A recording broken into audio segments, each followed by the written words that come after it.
So, another Arizona summer. Howdy guys, Travis here, alive in Tucson, and it is a nice hot June day, and I'm here just to very quickly go over a few things that I really don't like about summer in Arizona. If you live here full time and you don't have the money to go up north, you're gonna be here and you're gonna enjoy some of the wonderful things that Arizona summer has to offer. These are just some of the least favorite things that I have to put up with. Really, it's not necessarily the heat, but it's a lot of the consequences of that long, drawn-out, brutal heat, and I'm just going to quickly go over them. If you live here, you probably know all about it, but if you're looking to move here, you want some idea about what it's going to be like and some things that could be negatives or cons to think about, stick around. So, we're going to just jump into the first thing, which the heat is very long-lasting, whereas up north, summer might just be June, July, and August. Here, it is pretty much May, June, July, August, September, bleeds into October. Usually the big cool down does not come until November. I've said that before in other videos, but it's usually around November when the heat finally really gives way. Of course, if you live in Arizona, usually low mid 90s, you're like, this is nothing. So fortunately, we're in Tucson and not Phoenix because it is much worse in Phoenix. But I will say that one thing that I don't really care for is, when you walk outside in the morning, you just want to feel that cool air before the heat of the day comes. Once you get into the real height of summer, the lowest temperature sometimes can be in the mid 70s to even like the low 80s as like the lowest point in the night. So in the wee morning hours, it's like 80 degrees, and then the second that sun rises, it just skyrockets the temperature real quick. So I will throw up the temperatures for this week. Right now it's about 103. It's going to peak at 106. We do have a 110 and a 111. But like the day that's 110 or 111, the low for the night is around 80. So yeah, even though the sun goes away, it does cool off, it feels better, but even in the wee morning hours, it's going to be warm. So that's just something to put up with. Obviously, monsoon will show up soon. We'll get the rains, which does cool off, but as I stated before, it does raise the dew point and humidity from the time monsoon starts till that goes away, and the dew point and humidity, even a little bit of raise, that makes me more uncomfortable than the dry heat like right now. So that's just me personally, but one of the other things is the hot car. See, unlike up north where you have to heat your car up when it's frozen outside, here you gotta sometimes cool your car down. Go outside, start the car, let it cool off before everybody piles on in. And sometimes you do have to wear oven mitts because your steering wheel is like 1,000 degrees. If you accidentally touch the metal piece of your seatbelt, it's so hot.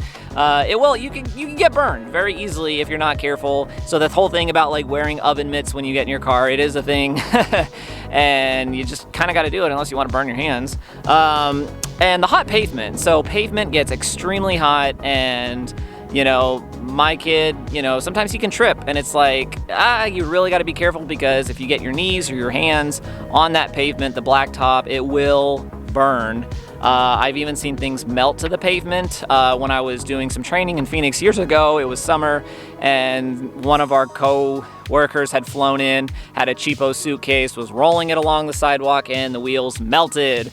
Isn't that always fun? Now you need a whole new suitcase. But the other thing that I don't like about summer, I don't like seeing this, is I don't like seeing hikers either having to be rescued or even dying from hiking out in the most brutal parts of the day, even in the early morning. Now, I would assume that these are not locals out there hiking in the height of summer in Phoenix, but I've seen too many articles recently where, hiker evacuated or hiker died after being rescued due to the extreme heat. If these are people coming in from out of state, just a warning, I know it's a dry heat. I know once you're out, sometimes you're like, okay, it's not too bad. But very quickly into that hike, that heat is going to sap your moisture, sap your energy, and it could get bad very quickly. Just don't hike in Arizona in summer unless you're up in the mountains or in a high elevation place. When it's like 108 in Phoenix, don't be like, I'll just get a quick walk in the morning. If you live here, you're local, you're adapted to it, you know what you're doing, great. I think a lot of these people are non-locals or tourists who are just like, I'm just gonna come hike. There was an experienced hiker that was here recently, decided to go hiking in Phoenix here in June, and I think they passed away after being rescued. Very unfortunate, very sad, I hate to see it. Do not tempt the desert during summer, it's not worth it. It's better just to stay indoors or come visit Arizona spring through fall. I would not recommend hiking in the summer, so I hate to see that. Now, another thing I'm going to discuss real quick is the electric bill. Your electric bill will be high in the summer. I hate it, but it is what it is. For us, it's a little higher than maybe some others because our apartment's old. We have old appliances, old air conditioner, it's inefficient, and we have a lot of like cracks, and we have single pane windows, so the air just runs and runs and runs, and it never truly gets cold in the apartment. After being out in the heat, I just want to walk in and feel that cold blast of air and be like, but you just don't feel that in my apartment. But what I've seen, generally, summer, it's around 180 to a little over 200 to 220, and that's just for like a 2-bedroom apartment. And when we were in the 1-bedroom, it was still that high. And I'm in an apartment, theoretically, electricity should be cheaper, but it is due to the aging apartment. I have seen some people in comment threads where they're like, oh, I'm in a 3-bedroom house and my electric bill was like 200. And I'm like, I'm paying more than people in a house. They probably have a more modern house, more modern electric, more electrical appliances, and better windows, etc. Part of it's just because I'm in an older apartment, but high electric bills during the summer, you're gonna have to deal with that. Now, the flip side, because the winter is so pleasant, once we get to a point, we pretty much have that off all the way until it starts to heat up again. So that is nice because your electric bill does go down because basically I don't run the air at all. Even when winter shows up and it is cold, I don't run it. I'm not running the heat because I don't need to, because I can bundle up against it. So with that being said, it is going to be very hard on your home's AC and your car. So there's a lot of people talk to you like, yeah, I pretty much get my air conditioning service before summer every year, or I get my car air conditioning service every year before summer just to make sure it lasts through. The last thing you want to do is be caught in traffic in the dead summer with your windows down. But hey, I've seen people out there driving with their windows down. That tells me, ooh, they don't have air conditioning. I am so sorry for you, sir. Yeah, and tint those windows too. That's a good idea. But another little point is I'm a very outdoorsy person. If you live in Arizona, part of it is probably because you love the outdoors, and I love the Sonoran Desert. It is beautiful and I want to be outside, but pretty much summer I feel just like I can't go out. Even though I'm out right now and the heat doesn't necessarily bother me, it does get to a point where I'm like, okay, I want to go inside and cool off. I'm not going to go hiking in this. I'm not going to go camping. I'm not going to go biking or anything like that. I do see people sometimes, it depends on the person. I do see people sometimes out biking and hiking and walking in the middle of the day in these temperatures, and I just go, all right, if you want to do that, it's totally up to you. I don't want to do that though. So if you're adapted to it and you're fine with that, great. But basically you got to spend a lot of time indoors and things. I like doing vlogs and, showing myself being outdoors, doing outdoor things, but I kind of have to stop doing that across the summer because it's just kind of too hot. The heat's going to be very brutal on my camera equipment. So it's just like, I can't wait till fall rolls around so I can go back outside again, be outside in the middle of the day for picnics or whatever else. So, you can go outside.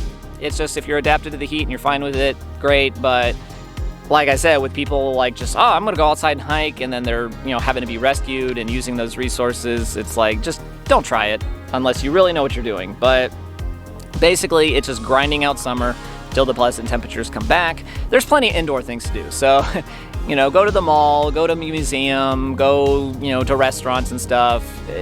You'll be fine. So the last little bit, tiny little bit, was basically summer is the busy season. So when I moved here, I was kind of surprised a little bit because I thought, I thought all the creepy crawlies and snakes and spiders and all that, they would be out during the winter because, hey, it's pleasant out. But honestly, most of the animal activity I've seen is actually during the summer. I did a night hike at Sabino, and there's just like critters everywhere. It's crazy, but once winter rolls around, they're all gone. So I went in summer, there's just mice everywhere and roadrunners and bugs and spiders and snakes, and they're just everywhere, if you're out there looking for them. And I was like, oh, okay. But during the winter, they're kind of all gone. It's not that there's nothing out there. They're just not as widely seen. Now, so far into this summer, I have not seen a whole lot of creepy crawlies. I really haven't seen any snakes or spiders or anything. I feel like it's kind of more towards when monsoon starts that I start to notice more of the creepy crawlies. But so far, I haven't really seen anything. But that's really about it. Summer is the busy season for them. That's when they tend to come out. And depending on who you are, because I'm saying things I don't like about summer, it's like when you're outdoors, you do have to be more mindful because, in the evenings, if you do evening or night walks, you could bump into snakes. It's more likely because they're going to be out in the nighttime and such. But during the winter, I don't really see them at all. So So guys, that was it. Just a really quick video about some of the things that I dislike most about summer here in Arizona. I'm not gonna sugarcoat it like some other people might and say, oh no, it's great. It's just, you know, it's a little warm and you'll live. No, just a fair warning. But anyways, if you made it this far, you want to discuss what your thoughts are in summer. Some people do like the brutal heat. Does not bother them. If that's you, great. You know, like I said, I do not mind this right here, but I'm not going to go hiking and do some strenuous outdoor activities. I do want to say real quick, a little respect and commendability to the workers who have to be outside. So people who do like construction work or other outdoor things that they have to be outdoors during summer hours in the heavy clothes. Godspeed, because I could not imagine having to wear heavy clothes like that and be outside in like Phoenix working on a road. It's just awful, but I respect those people and anyone else who has to be outdoors. But let me know your thoughts. If you live in Arizona, you're from Arizona, you kind of want to discuss what your thoughts and feelings are about the summer here, maybe what your electric bill's like and such.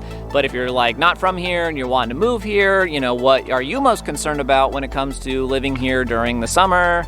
You know, is it one of those things that's a deal breaker for you? I wouldn't have moved here unless I knew what I was getting myself into. I lived in Roswell for 2 years, so very similar, just doesn't get as high of the temperatures. But like I said, dry heat doesn't bother me. I can be outside for quite a while before I really start to go, all right, I need to go indoors. Stay hydrated, my friends. Enjoy this summer. Hopefully winter rolls around quicker this year. The early June hasn't been so bad this year, but now we're starting to hit those 110s, 111s. Stick around though, because tomorrow it's going to be a high 110, so it's going to be one of our hottest days. I am actually going to see how long it takes to cook an egg fully scrambled in the Arizona heat, so we'll find out. Thanks for sticking around and watching, and we'll see you next time on Travels with Travis. Of course, I'm Travis. I'm alive in Tucson.